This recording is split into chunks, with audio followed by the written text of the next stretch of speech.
Okay, can you hear me? Yeah. So, of course, I'm not Professor Gioia Angeletti. I'm sort of emergency chair. She has a bad cold and couldn't come. Welcome to our Anglo-Portuguese session, which will explore the Shakespearean and more generally early modern echoes in Pessoa's The Duke of Parma. First of all, please let me introduce our speaker, Professor Diego Saglia, and our discussant, Professor Alessandra Petrina. Diego Saglia is a full professor of English literature at the University of Parma. His research focuses on Romantic era literature and culture, with particular attention to the intersections with other European traditions. And he is a member and current director of the Inter-University Center for the Study of Romanticism, CISR, in Italy, and serves on the scientific committee of the Byron Museum in Ravenna. He has published extensively, and among his most recent publications, we have the co-edited volume Byron in Italy with Alan Rose, an Italian translation of Byron's Manfred, and the monographs European Literatures in Britain, published with Cambridge University Press, and Modernità del Romanticismo, Scrittura e Cambiamento della Letteratura Britannica, and I Mondi di Jane Austen. While our discussant, Professor Alessandra Petrina, is Professor of English Literature at the University of Padua, Italy. Her research focuses on late medieval and early modern intellectual history and on Anglo-Italian and Scoto-Italian cultural relations. She has published extensively. We can mention Machiavelli in the British Isles, two early modern translations of The Prince, and Petrarch's Triumphi in the British Isles, the latter a recipient of the prize of the Italian Association of English Studies. She has also co-edited to date 18 collections of essays, including Representation of Elizabeth I in Early Modern Culture, a special issue of Renaissance Studies dedicated to the Italian University in the Renaissance, the impact of Latin culture on medieval and early modern Scottish writing, and most recently, Moralizing the Italian Marvelous in Early Modern England. Her latest book is an Italian translation of Othello for Rizzoli, and she's currently working on early modern notions of time and translating the Canterbury Tales into Italian. Professor Saglia's paper is entitled These Wild Shows of Wit, the Modes of Early Modern Wit in Pessoa's Duke of Parma. We look forward to your talk. The floor Me is too. yours. Let's see what happens. No, first of all, I think that we'd like to thank Enrico for dragging us, kicking and screaming, into this completely bonkers adventure. And also, I don't know, but my feeling has been from the start like that of Cortes in Keats's sonnet on first reading Chapman's Homer. Like, you know, when you're on the peak of Darien looking at this vast expanse of the Pacific. So let's plunge right in. Now, the topic is vast. So basically, I'll just be scratching the surface, and I'll be using a small textual sample. And I'm also trying to reduce the paper so that there will be a good chunk of time for you as well. Now, the paper is an opportunity to revisit and expand upon Richard Zenith's reading of the Duke of Parma in his biography of Pessoa, where he defines it as a pervasively Shakespearean exercise, identifies its main subject as Fernando Pessoa himself, and focuses on the Duke's obsessive character, his sexual neuroses derived from Pessoa's own imagination, or rather from Pessoa's literary imagination. While Zenith emphasizes the Duke's traits as reflections of Pessoa, I begin by redirecting this biographical approach to attend instead to the Duke's own self, to his nature, decidedly pivotal component in the play, and propose an alternative direction for interpretation. In Act 1, Scene 1, the courtier, M, observes, "The Duke's nature is other. This is madness." The phrase, "the Duke's nature is other," is a fittingly ambiguous one that signals the character's fundamental alterity and potentially, of course, also alludes to Pessoan heteronymy, while also linking this otherness directly to madness. From the outset, Pessoa outlines the protagonist's identity by connecting it to the terrifyingly fascinating depths of otherness, of being or becoming other, and the condition of insanity, whether real or feigned.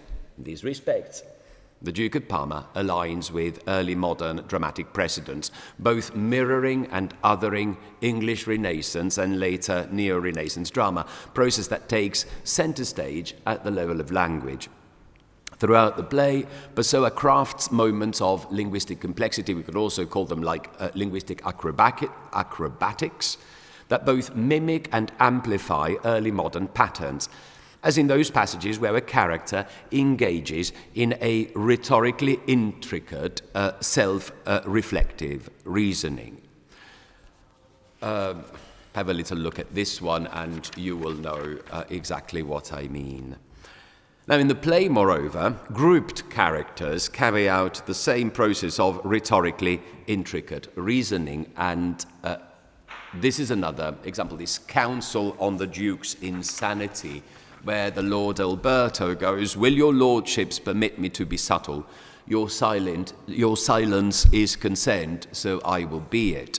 The intimate question that we here are at is that the Duke is too sane to be mad, and that he is too mad to be sane. And, well, you can read the whole thing by using our website. Here, in a passage that arguably is from the opening section of the play, we see a relevant shift from the focus on the individual self, favored by Zenith's interpretative approach, to a broader communal and interpersonal context. Led by Alberto, the entire ducal court of Parma participates in a game of linguistic intricacy. Heightened, complexly textured language serves not only as a means of self-expression, but also as a medium for interpersonal exchange, confrontation, sparring, and interaction. It is the means through which to examine oneself and others, to play power games, and to navigate power dynamics. Keeping with Renaissance precedents, such complexity and intricacy are constructed through the exercise of wit. And in the play, wit takes multiple forms. First of all, obviously, it is a recurrent lexical item, it is a discursive strategy, and it is an object of analysis when Pessoa engages in meta-discursive reflections on the nature and operations of wit. Pessoa, in other words, fashions both wit in action and moments of reflection on wit, so that the analysis of self through wit, or witty sparring between or among characters, double as a relentless and witty interrogation of wit. See, for instance, what kind of wit was that? Absence of it, my lord. There is a joke in the Duke of Parma. This could be another topic. Where is Carlotta? Carlotta, we need a paper on humor in the Duke of Parma, because everything else is to slash your wrists by. So,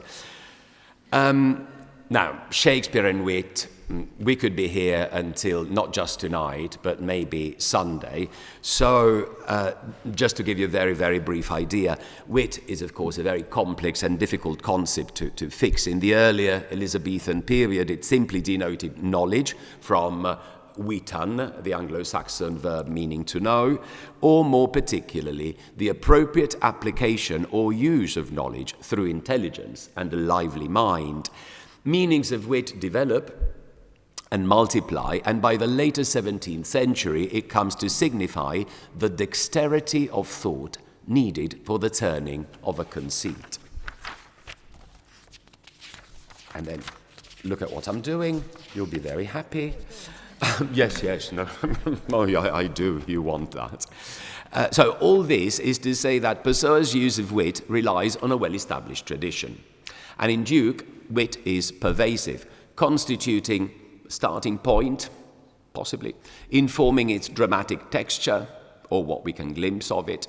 Through personal, individual, and interpersonal manifestations, wit conveys tensions both within a character and between or among characters. It produces humor. Well, that was one example. I'm not sure that there are very many. Yours will be a very short paper, Carlotta, when you give it. It shapes courtly dynamics, and it functions as a heuristic tool to uncover others' intentions. Primarily, wit sets the action, again, with like 4 or 5 inverted commas, in motion right from the outset, where an exercise of wit on the Duke's part has deeply offended Alberto. The novelty and folly of the act, but the strange tone he spoke in, etc., etc. And then, of course, we have Alberto's reaction, which is confirmed later on. The offense to me, which marked the beginning of his mad wit, did instigate me to this idea of the position. These occurrences represent the degree 0 of wit in the play. Wit is an expressive mechanism, a linguistic act that triggers a response, sets events in motion, provokes a reaction. Thus, what we could call with J.L. Austin a perlocutionary act. This pattern can be found in countless other fragments scattered throughout the archive, establishing a rhythm of action, well, of course, a piecemeal rhythm of action driven by language. Yet wit in the play is neither just this, nor merely recursive. Its transformations are constant and manifold, owing to its multiple functions and forms. Of particular interest, well, at least to me, are moments of reflection on wit itself, those places where the play's meta-discourse on linguistic ingenuity becomes patent. Such passages reach remarkable levels of complexity and illuminate the centrality of linguistic concerns to Pessoa's design, if there was one, or idea of a design, showing how the dynamics of action, power, and selfhood in the play are inseparable from the workings of language. Now look at this passage. What is Prophet's language? Language obscurely meaning everything. What? Have we wit? Wit and wit's armour, even in taking wit, which is an exterior thing, for and saying well for saying much. What then is, gracious sir, the mask of truths, broadcloth language? I saw you looking that one up later. I want to know what you found out. Broadcloth language, your lordship, pristine phrase.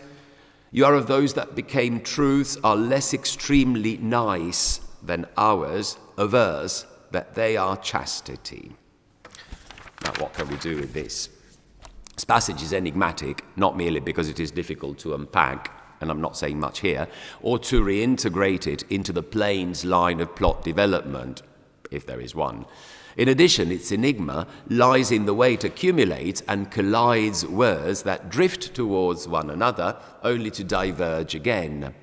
Passage is puzzling, I suggest, because in its intricacy, it elusively engages with the enigmatic nature of language itself, hinted at in the phrase prophetic language, which sort of points towards, gestures towards the power of language to foreshadow meaning and truth, to conjure them up through anticipatory projections.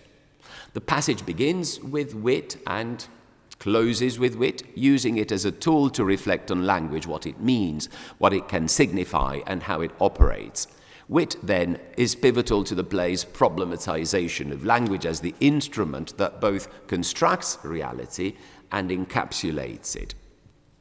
One of the ideas that Pessoa appears to be working towards in Duke, definition of linguistic depth and subtlety as opposed to broadcloth language, is contained in the adjective nice in this passage.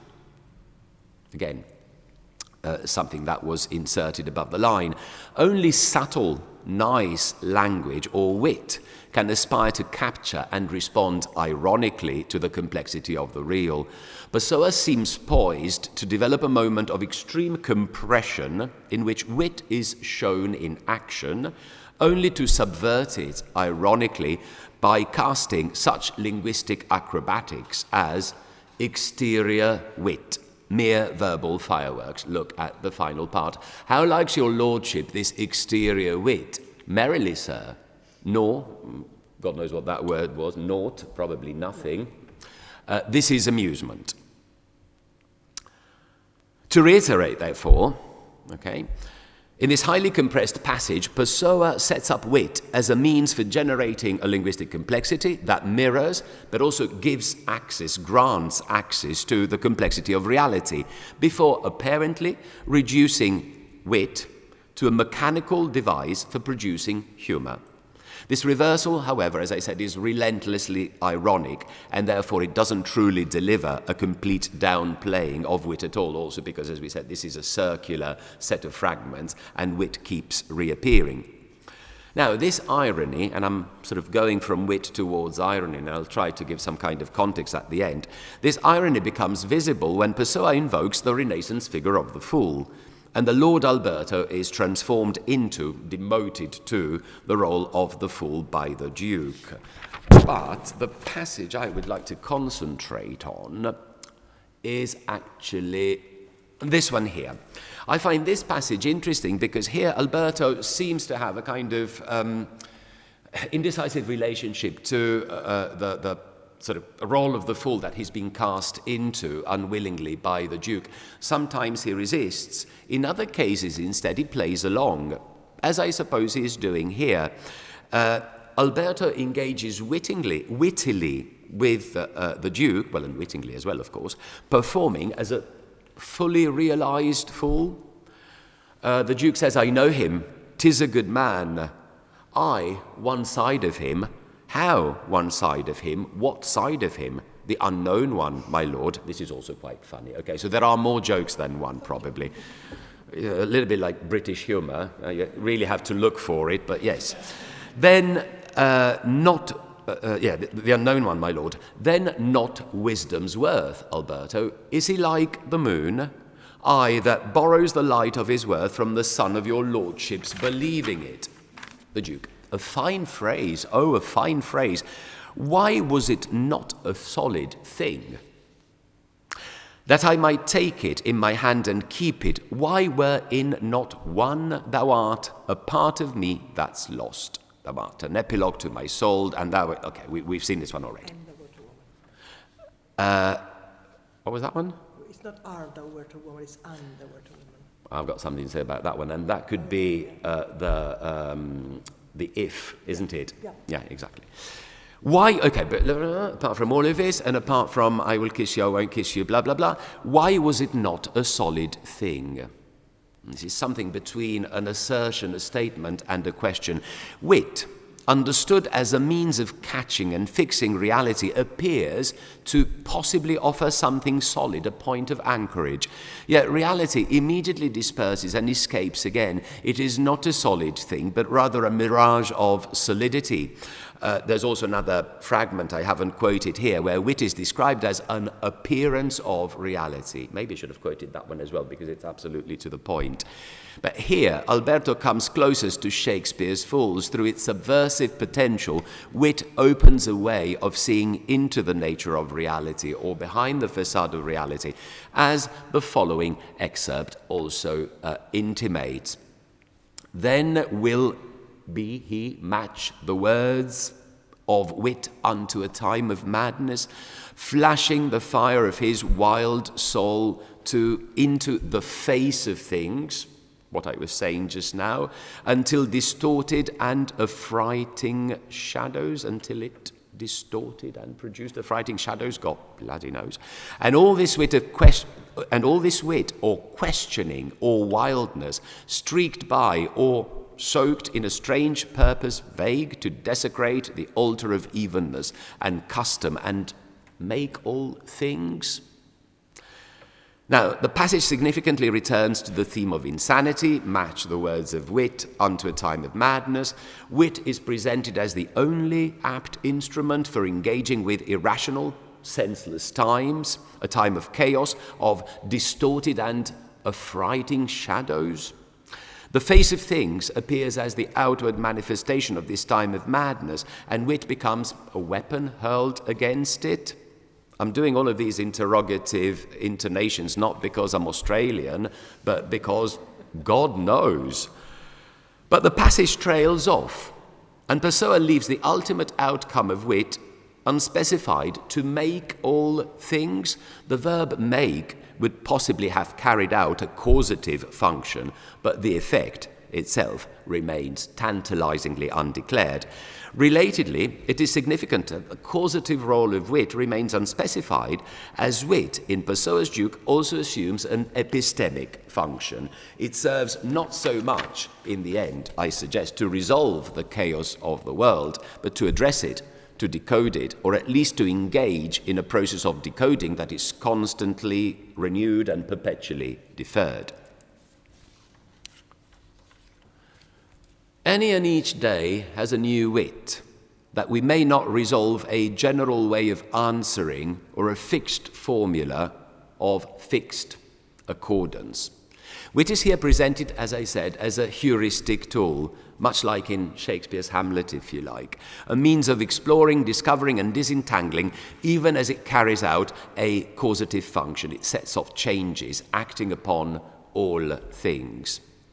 In several ways, then, Pessoa remains faithful, while also being transformative, to Shakespeare's and other early modern uses of wit. But in other respects, he reinterprets them through later, specifically post-Romantic lenses. His deployment of wit, I suggest, resonates with Friedrich Schlegel's recasting of irony in broad terms as a conceptual catalyst for reflections upon subjectivity, epistemology, and aesthetic representation. More specifically, Schlegel frames irony as a form of, as we know, permanent parabasis, a notion grounded in what Paul de Man describes as a radical disjunction between sign and meaning, connected to the fact that the relation of the human subject to itself, of its reflective or linguistic consciousness to its practical activity, is likewise discontinuous. This reflective disjunction not only occurs by means of language as a privileged category, but transfers the self out of the empirical world into a world constituted out of and in language. And if we leave Paul de Man for a second, which is always a good idea, and we go back to Schlegel's theory and literary practice, irony, of course, operates in close conjunction with his reconceptualized notion of wit, wits, a combining spirit that generates dialectical interplay, challenges separation and fragmentation, and promotes an endless quest for meaning. In fragment 781, Schlegel writes, "Wit, everything is wit, and in everything is wit." So Pessoa's use of wit in Duke simultaneously harks back to early modern precedents, while resonating with romantic and post-romantic revisions of wit and irony, which expand their meaning and relevance in ways that relate, but here I'll leave it to you to discuss, to his words on irony from the Book of Disquiet that we already heard yesterday, so I'm not going to repeat them, and I'm moving on to my conclusions. In light of its sustained emphasis on wit and irony, Duke constitutes a textual device for endless questioning and interrogation. Remember those words, all this wit or questioning or wildness. Pessoa's persistent deployment of wit makes it both a structural and thematic instrument. It shapes, or it gives some kind of cohesion to the play's plot and dialogues, while also framing its discourse on reality. So, to reiterate, by foregrounding wit, the play treats language as a means of engaging with the real, both internal and external, within the self and outside in empirical reality, and reflecting on it, always with the recognition that such an engagement does not confer mastery or control. Pessoa looks back from a post-romantic standpoint to the Renaissance, drawing on Shakespeare and his contemporaries' uses of wit and awarding it a central role in the play. Wit conjures both the suffocating environment of the court, the Italian court, that topos of English Renaissance drama, but also the disorienting abysses of madness. Yet Pessoa goes further. As a discursive tool and weapon, wit becomes central to the play's undeterred verbal sparring around and within the character of the Duke, and in the process offers a measure of purchase on the real, but a measure of purchase on the real, because the Duke is also a post-romantic neo-Renaissance work is really, I think, I know that I keep saying this, but it's really positioned between the early modern period, 19th century theatre, its revisions and reinventions of Renaissance drama, and of course what happens in that kind of early 20th century modernist revision and reinvention of this entire history going backwards. So, because the Duke is also a post-romantic neo-Renaissance work, this purchase on the reel is inevitably compromise and can only ever be partial, deferred, ultimately unattainable, and tragically, ironically so. Thank you.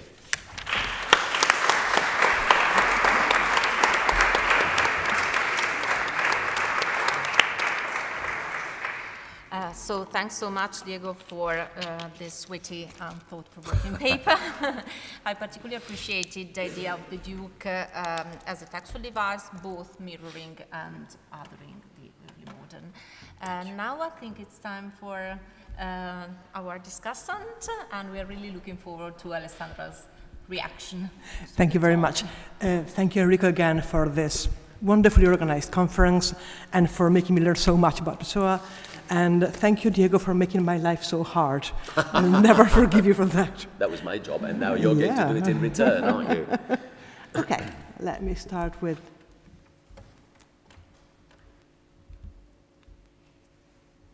Okay,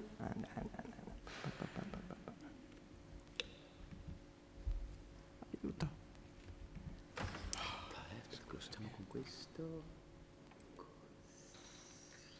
Yes, thank you. Okay, so I'm starting again from the first quotation from Richard Zenith that Diego used. Zenith, as you might remember, speaks of the Duke of Parma as a Shakespearean exercise. And Diego focused very much on the Shakespearean, while I would like to focus on the exercise and see how this configures for me what the Duke of Parma is in the form that we have now. In examining this attempt to write a Shakespearean tragedy, Diego has pointed at 19th century drama, and of course, one obvious example, am I being stupid? Yes, I am. Is Shelley with the Cenci.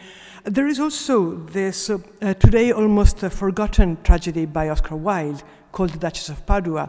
Like Parma in Pessoa, Padua in Wilde has nothing to do with the historical Padua or with the Shakespearean Padua, in fact. But interestingly, it reproposes Shakespeare in a way that we might call the ye olde English, using all the Shakespearean texts in an almost comic way. It starts with, hark away, here we are in Padua. I think, oh God. But there are some indications that Pessoa might be familiar with it. He owned a copy of the study on Oscar Wilde by Arthur Ransome, and he actually underlined this sentence that you see here, all works derivative, more or less, in which Ransome is actually discussing the Duchess of Parma. So he might have got in contact with that. So there is this kind of Shakespeareanism that is quite current, especially in English, late 19th century dramatic writing. But there is also something else, and I would like to introduce you to a new character. This is Herbert Lomo, now considered one of the founding figures of South African literature, and he was a teacher and journalist born in the Natal colony. He is, as you can see, slightly later than Pessoa, so they probably never met. But they were subjected to the same kind of curriculum. They looked at Shakespeare both in the formative years of their life, probably influenced by the dominant role that Shakespeare played in English-speaking schools in South Africa. And Dromo wrote about 24 plays, historical plays, so very much like the Duke of Parma, although in his case they're all set in South Africa, but with unmistakable Shakespearean echoes. Richard III, Merchant of Venice, Julius Caesar, Othello, Macbeth. So for me, there is an implied readership here, sharing a common literary background. I'll just show you an example from Dingane, which is probably his most famous play, We weave, we weave, we sing the song tomorrow of joy and sorrow. Blind are we, weavers free. And I'm sure you can probably remember the opening lines of Macbeth, which it is echoing very, very clearly. So what we get here is the sense of a strongly derivative text, but also something different. Shakespeare works for Dlomo as a kind of guarantee, a strong reference point and the guarantee of authority. So he can use this kind of diction, this kind of rhythm to talk about South African contemporary issues. So something that was much dearer to his heart, of course. While in the case of Pessoa, as Diego has shown us, there is an element of playfulness in the exercise. There is an element of irony. I don't use the word exercise to refer simply to his style or to his lexical choices, but in the multifaceted Shakespeare persona, he seems to find an excellent testing ground for his own writing. And the very fact that, as far as we know, he kept coming back at the Duke of Parma over a span of almost 30 years, tells us that Shakespearean writing is for him a way of exercising his intellect. Now, the problem with Shakespeare, one of the many problems with Shakespeare, is that in the early 20th century, he was very much used in fragments.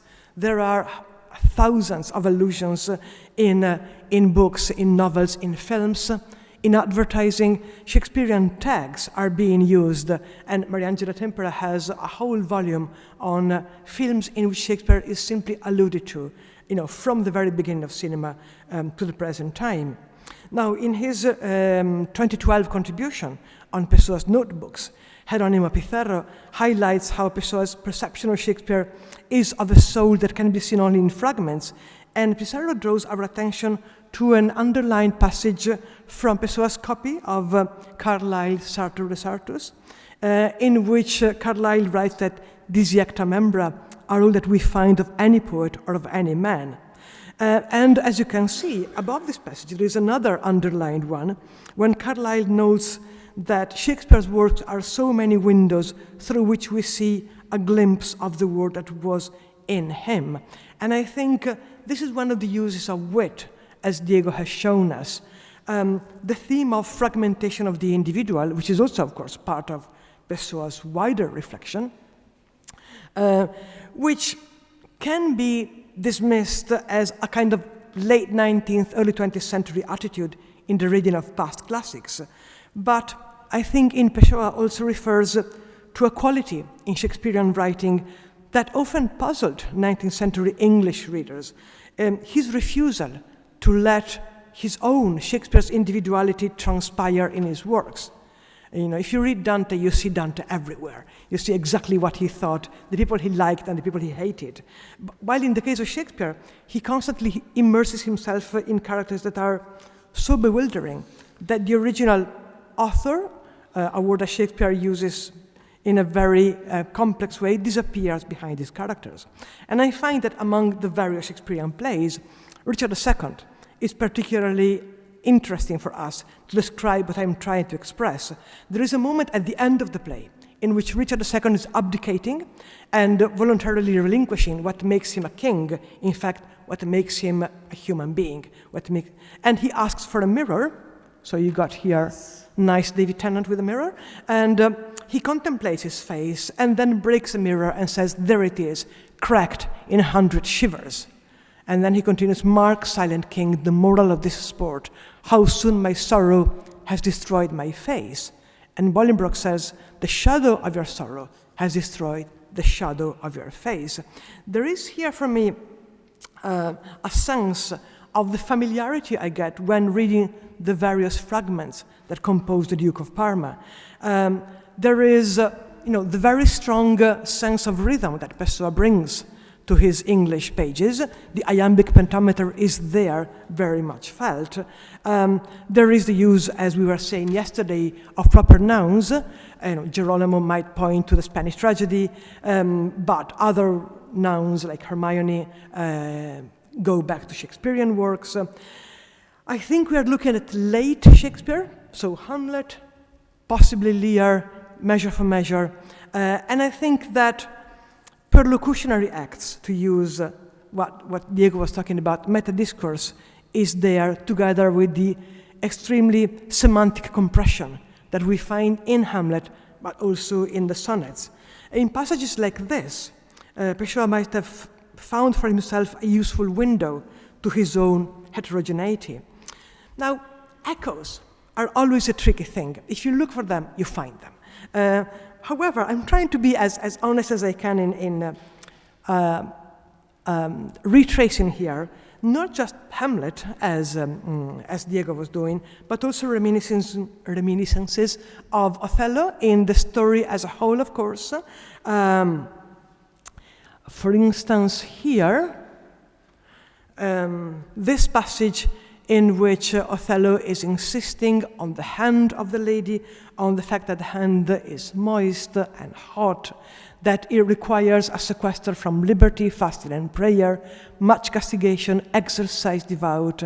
For here's a young and sweating devil here that commonly rebels. It is a good hand, a frank one, and you can hear all this fragmenting and reproposed in a number of moments. So the idea of Your Highness's lily white hands, the idea of binding the heart with chains of gold, which is something that Enrico was discussing earlier. The idea of the handkerchief, of course, is there. Not by Jove, I think, but by him. You're touched using words and half words. The words that become personations, that become ways of materializing Othello's own words. The idea of the eyes full of blood. And of course, the very description of the Duchess in one of Pessoa's notes, that could very well be a description of Desdemona. So, did he choose? And then again, Shakespeare's idiom, not the kind of ye olde English that we find in Oscar Wilde and others, but Shakespeare's idiom rethought with the occasional very modern word. Mediocrity would never appear in Shakespeare. Broadcloth, which points at the mask of wit becoming a whole dress. The kind of instances I was referencing before, the way that he's reworking Shakespeare and making it more his own. And of course the use of the name Alberto, which does not appear, as far as I know, in any Shakespearean or Elizabethan or Jacobean play. So it is tempting to think that he chose Shakespeare as a heteronym, but it is perhaps more productive to think of his using Shakespeare as a reader rather than a writer. There is a wonderful image for a 16th century reader that I want to propose here. As you can see, this reader has constructed this wonderful machine in which he can look at many different books at the same time. And what you have is that his own production is a fusion, a melting of moments and passages from various texts that he's been looking at. So I would like to conclude by proposing a trope in order to understand what Pessoa does with Shakespeare. A trope that is beloved of 16th century French theorists of imitation and translation, and it is a trope of digestion. So I'm using a passage from Joachim de Bellay, in which de Bellay says, he's talking about how contemporary poets should follow the example of Roman writers who became great by imitating. And he says, if the Romans did not devote themselves to the labor of translation, by what means were they able to enrich their language, to make it almost the equal of Greek? By imitating the best Greek authors, transforming themselves into them, devouring them, and after having thoroughly digested them, converting them into blood and nourishment, selecting, each according to his own nature, and the topic he wished to choose, the best author. And the metaphor of digestion, as you can see in the last line, becomes the metaphor of engrafting, like shoots, grafted them, adapted them to their own language. And I think this image of reworking and making the old food into new energy might be useful for us to chart the passage from Pessoa, the reader, to the writer of the Duke of Parma, and possibly to start accounting for meta-reflections, for wit, and for irony. Thank you.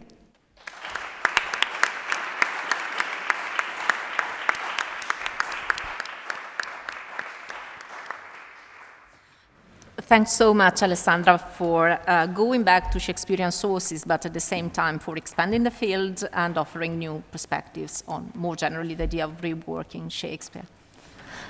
Yes. I'll just respond to the response just for one thing, and then we'll start with... Have you got time for questions? Yeah, we're all right.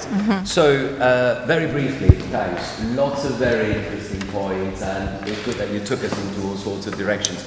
I found particularly illuminating what you said about semantic compression and how, so two extra reflections.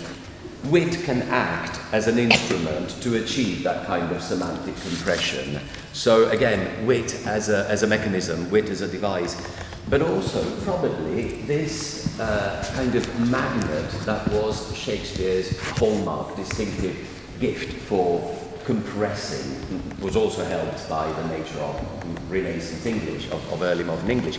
But I suppose it tells us quite a bit about why Pessoa constantly, from what we could see, continues to write, rewrite.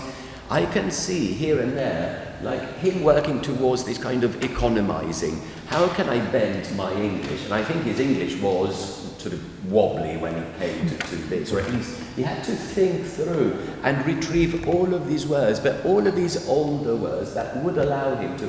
So that's why, for instance, there are gaps. You know, what do I put there? Not just any word, but something that's extremely compressed and that gives you maximum semantics with the minimal sort of lexical space, let's say. So, I don't know, I found that one exciting. Whether it's going anywhere, I don't know. But, hey. Okay, I think we have a question. Yeah. Thank you. I love both your papers. I love the way you read the Shakespeare and the way you read the exercise. I confess that at first I was taking issue with the word exercise in Zenith's reading of it.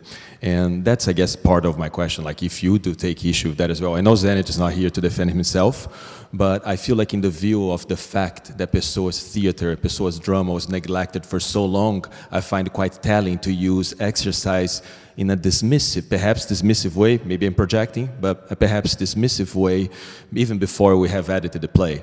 And it made me think of a critique that Pessoa received when he published the 35 sonnets that was seen as ultra-Shakespearean Shakespeareanisms. And it took decades for people to take the 35 sonnets seriously, as Professor João Dionísio knows, and I know Professor Portela recently, or has been writing about the sonnets in a way to make us see the sonnets again. So I wonder how you see that, but I also, in a way you already answered, and you calmed me, because the way you read exercise was in a totally different way, non-dismissive at all. But I guess there's a question in there. In part, this has to do with the fact that, no, I live with a musician, and for him, playing music is a way of thinking, and that's the anecdote I was telling you about. And he told me that Stravinsky every morning wrote a fugue, which he never published or had performed because it wasn't, but for him it was a way of keeping his hand in, thinking about how to write music. And I think this is something that we find in Renaissance theory on reading and memorizing. And they say, no, it is not enough to understand, and that is Dante, but you have to retain what you have been reading, otherwise you won't be able to use it. And I think what we find is the kind of mid-passage, reading Shakespeare, thinking about him, and then retaining him, reusing it, and possibly one day, which never happened unfortunately, writing this new play. I think this is what we're looking at. I agree. Sorry, I'll just put this one on. I like that one. And also when Alessandra used the word exercise, my ears went like bing, because the word I would have chosen instead, and I think I've used it in conversations yesterday, was laboratory, or a more modern contemporary English word like a sandpit. And I think this, or I tried to give an idea of some of this when I was using, let's say, very tentative operational words like device, mechanism, strategy, instrument. So coming from really a long way away, this author and this text, what you get from this extremely composite set of things is that you have the idea of you have the impression of someone who's on the search for something. There's a quest in there. And from my point of view, I wanted to highlight wit because wit can be seen as this kind of instrument to reach some kind of conclusion, or maybe not, just to keep looking, keeping looking that feeds into other contemporary quests that he was on, like a quest for identity. And when you talked about wit as a foundationally related to the question of the dispersal of identity, but also at the same time as a possible mechanism to reconstitute identity, to use irony as a kind of defense mechanism, very, very, let's say, momentary. So again, that's another kind of search which, you know, the idea of an exercise works really well. Maybe you were using exercise also in an early modern sense? Yeah, I suppose. Do you speak early modern English? Very early in the morning. No, I think probably discipline is what I meant. Right. You know, the discipline of that. The funny prayer, for example, for mystics, something like that. Okay.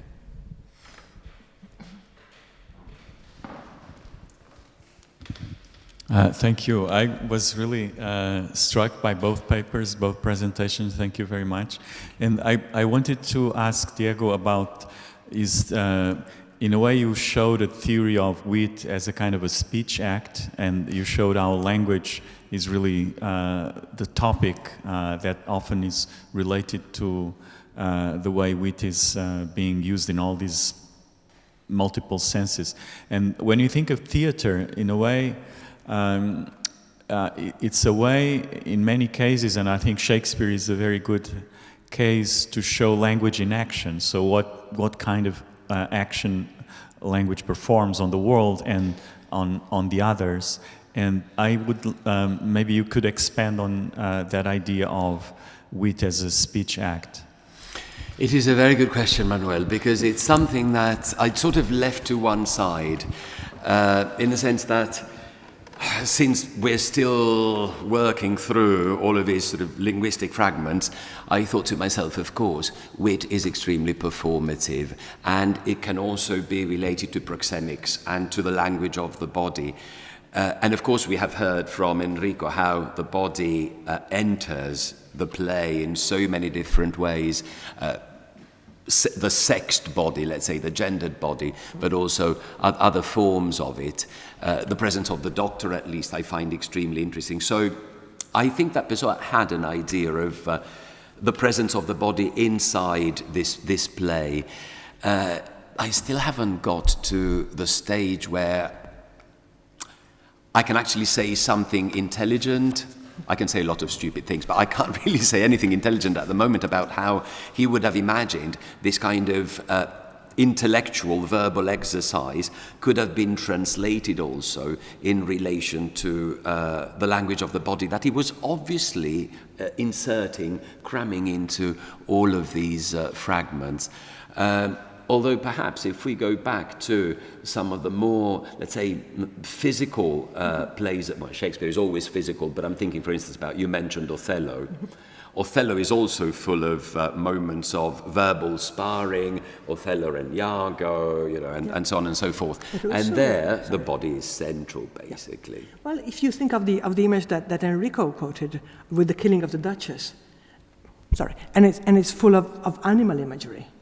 And again, you have the dogs and a number, and that again is what you have. You know, the language of Othello starts very, very highfalutin and pompous, and then it becomes animalistic and horrible, and then it becomes very ascetic. And I think this central phase is what Pessoa picks up on. Yeah, but the trick would be, as Manuel was saying, to see at which moment, or if ever, these sort of verbal, let's call them exercises, could translate into a way of imagining the performing body on the stage, and if wit gets into that, or I think, but good idea. Yeah. I'll keep them there. Thank you.